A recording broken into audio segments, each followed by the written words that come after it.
Being from the UK, I'd always wanted to visit America. I'd seen pictures and videos of California in particular, and always felt like I'd enjoy being out in nature and riding my bike there. So when my best mate moved to San Francisco for work, I seized my opportunity. I flew from London to San Francisco, where I'd planned a 4-day bikepacking trip in the Santa Cruz Mountains.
Day one had started really well, until I came across this.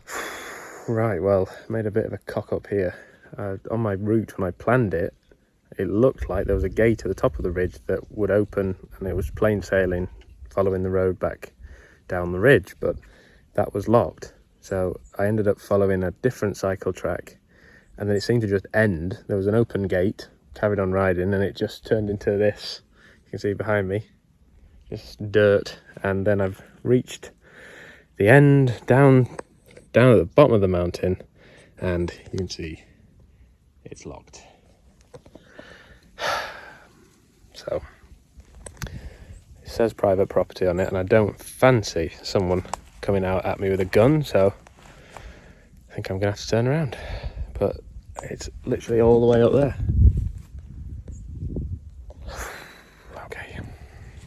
As I walked up the steep, overgrown track I'd ridden down and checked the map for another way out, I realised my plans were in tatters. I'd have to ride down to the coast and follow the Pacific Coastal Road, adding another 40 miles to an already long day, so I had no option but to throw in the towel and return back to my mate's house on the train.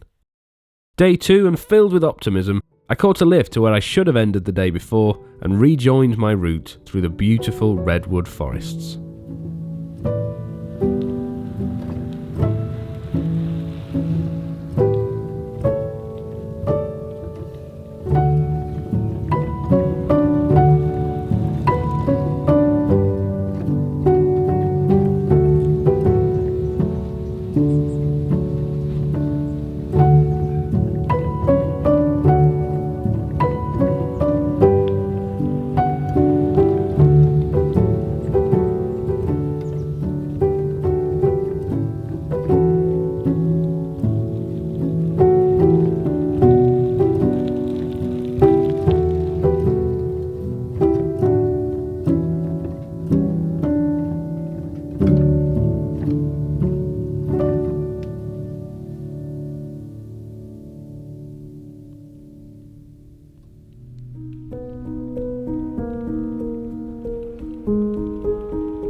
I arrived at Boulder Creek, where I was staying in a lodge cabin by the creek. I'd decided to stay here because when I'd planned the route, I'd noticed some familiar names. I do a lot of riding in Scotland and I'd noticed towns like Bonnydoon, Ben Lomond and even Loch Lomond. Nothing like the original, I must say. The owner of the site's partner was from Glasgow of all places and seemed to corroborate my idea that the Scots had visited and named these areas, hence the name Scots Valley. But it turned out that was a load of rubbish.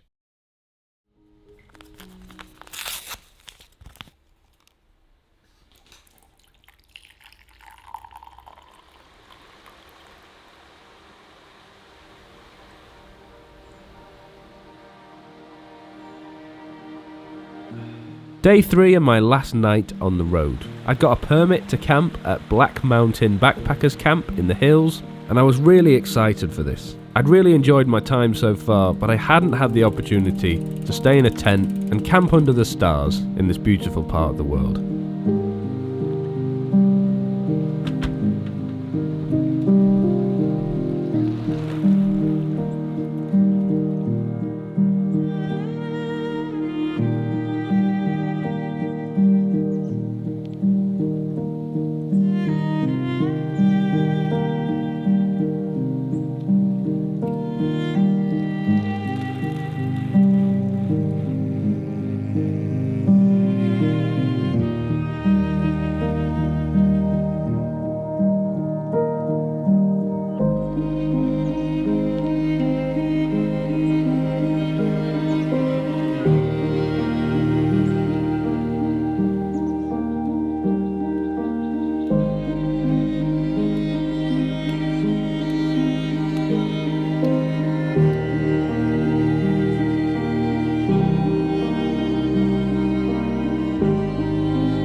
The campsite was basic but brilliant. I'd run out of water just before I arrived and by some miracle found a house in the hills with a front hose pipe to refill my bottle. So I arrived at the camp a happy man. Nobody here. Place to myself.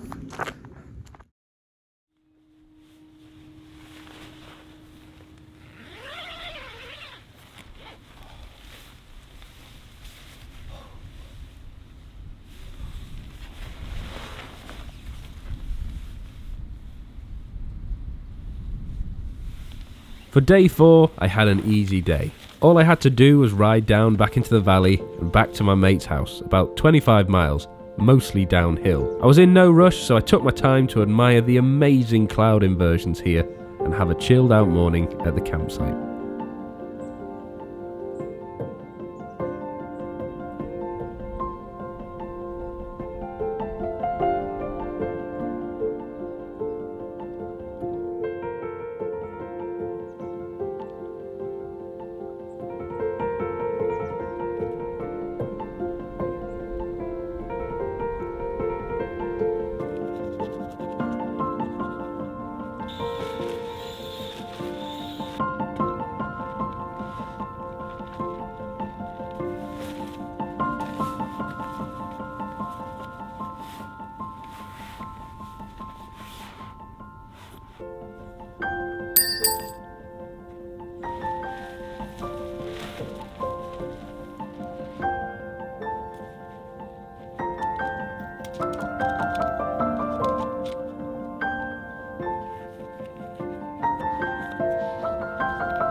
Thanks very much for watching this film. This is the only time I've been to the US for a bikepacking trip, but I'm definitely going to be coming here again soon to try out some more of the amazing places. Let me know where I should visit if you're from the US in the comments below. Thanks so much for watching, and I'll see you in the next one.